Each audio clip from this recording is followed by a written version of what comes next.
terbatas kuasa-Mu Tuhan, semua dapat Kau lakukan. Apa yang kelihatan mustahil bagiku, itu sangat mungkin bagimu. Tak terbatas kuasa-Mu Tuhan, semua dapat Kau lakukan. Apa yang kelihatan mustahil bagiku, itu sangat mungkin bagimu. Di saat ku tak berdaya, kuasa-Mu yang sempurna. Ketika ku percaya, mujizat itu nyata. Bukan karena kekuatan, namun Roh-Mu ya Tuhan. Ketika ku berdoa, mujizat itu nyata. Shalom saudara-saudara yang terkasih dalam nama Tuhan Yesus Kristus. Selamat pagi.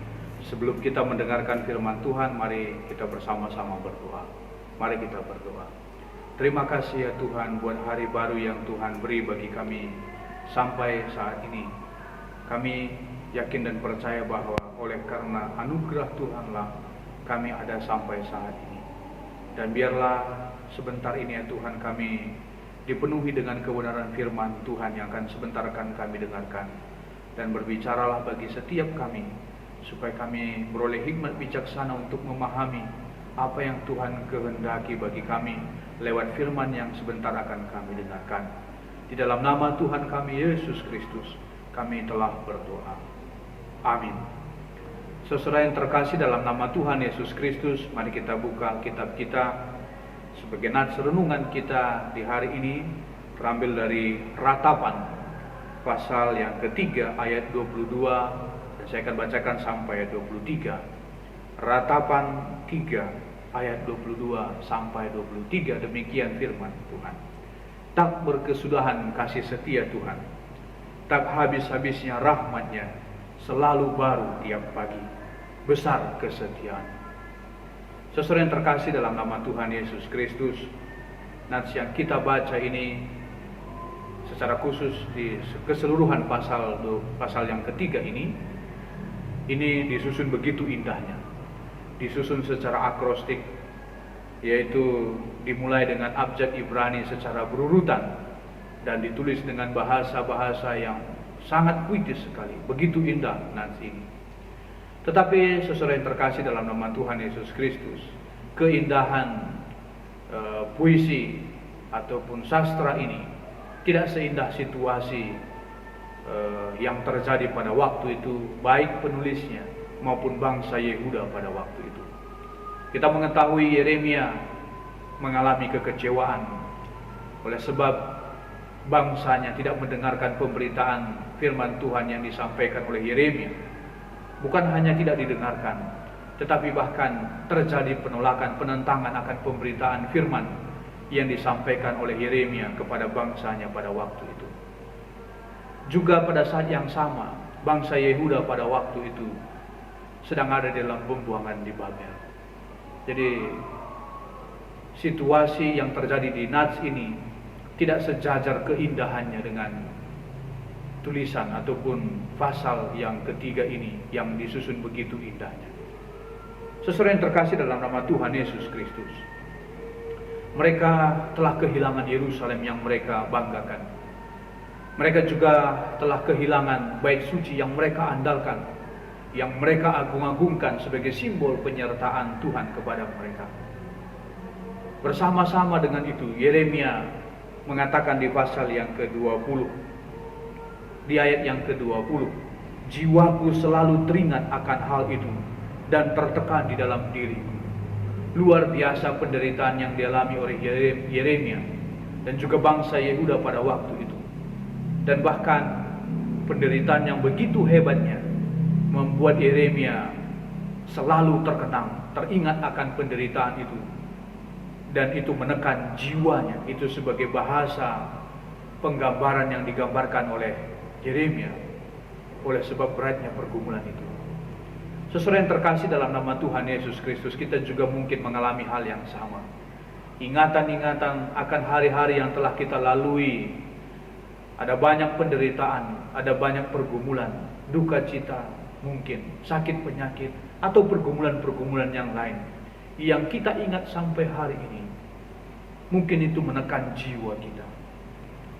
Dan tekanan itu, ingatan itu menekan kita sehingga kita mungkin saja ada ketakutan, kegelisahan akan bagaimana hidup kita di hari-hari yang akan datang. Secara khusus bagaimana hidup kita di tahun 2023. Saudara yang terkasih dalam nama Tuhan Yesus Kristus. Tetapi ada hal yang perlu kita teladani dari apa yang terjadi dan yang dilakukan oleh Yeremia ini sehubungan dengan dia menghadapi pergumulannya. Di ayat 22 yang telah kita baca, dia mengakui akan luar biasa setia Tuhan, luar biasa kasih setia Tuhan. Ada perubahan yang terjadi di dalam diri Yeremia sehubungan dengan pengakuannya akan Tuhan. Tetapi perlu kita ketahui, ketika ada perubahan pengakuannya akan kebaikan Tuhan ini, situasinya tidak berubah, belum berubah. Pergumulan bangsa Yehuda dan Yeremia belum berubah, mereka masih dalam pembuangan. Tetapi pengakuannya akan Tuhan mengalami perubahan. Apa yang mau saya katakan dalam hubungan ini? Bahwa cara pandang Yeremia menghadapi pergumulan itu mengalami perubahan. Ketika di ayat 20, ingatan akan pergumulannya menekan jiwanya. Tetapi ayat 22 ini, dia tidak berfokus lagi kepada pergumulannya. Dia berfokus kepada Tuhan yang sang sumber rahmat, sang sumber kasih setia yang tidak pernah berakhir itu. Jadi ada perubahan cara pandang menghadapi pergumulan. Meski sekali lagi saya katakan, pergumulannya belum berakhir, tetapi cara pandangnya menghadapi pergumulan mengalami perubahan yang signifikan. Ketika di ayat 20, dia ingatannya selalu akan masa lalu, akan pergumulan. Tetapi di ayat 22, ingatannya sudah berubah. Dia tidak lagi berfokus kepada masalahnya, tetapi dia berfokus kepada Tuhan, yang mana Tuhan digambarkan sebagai Tuhan yang penuh kasih setia, yang tidak pernah berakhir. Kasih setianya selalu baru tiap pagi. Itu perubahan yang terjadi dalam Yeremia.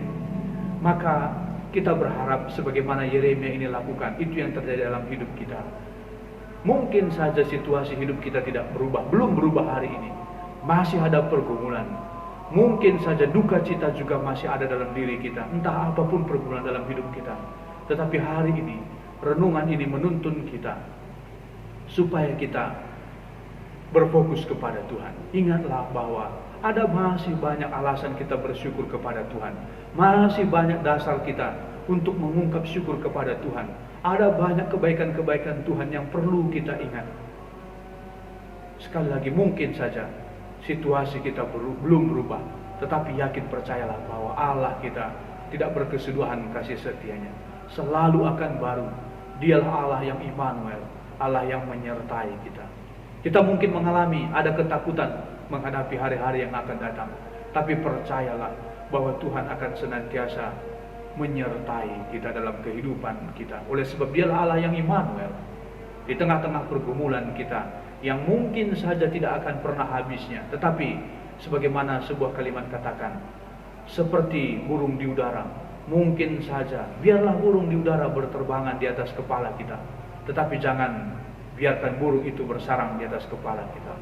Mungkin saja masalah akan senantiasa ada, tetapi jangan biarkan masalah itu selalu menguasai kita dan menjadi penguasa atas hidup kita.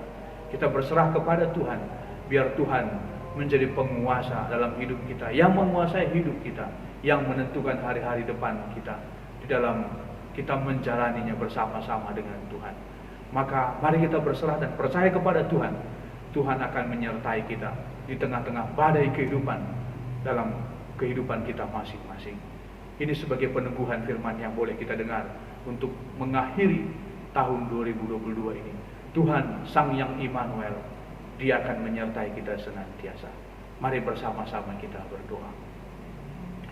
Tuhan, kami bersyukur buat renungan yang boleh kami dengarkan pada pagi hari ini, yang meneguhkan, mengokohkan iman percaya kami, supaya kami boleh menjalani hari hidup kami bersama-sama dengan Tuhan.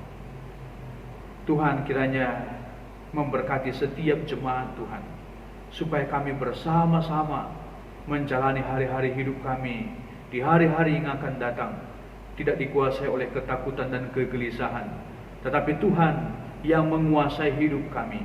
Meski di tengah masalah, meski di tengah pergumulan, kami percaya tangan Tuhan yang perkasa akan senantiasa menuntun kami. Tuhan tidak akan pernah meninggalkan kami sendirian menjalani hari-hari hidup kami di hari-hari yang akan datang. Oleh sebab kami percaya, bersama-sama dengan Tuhan, kami akan dikuatkan oleh Tuhan.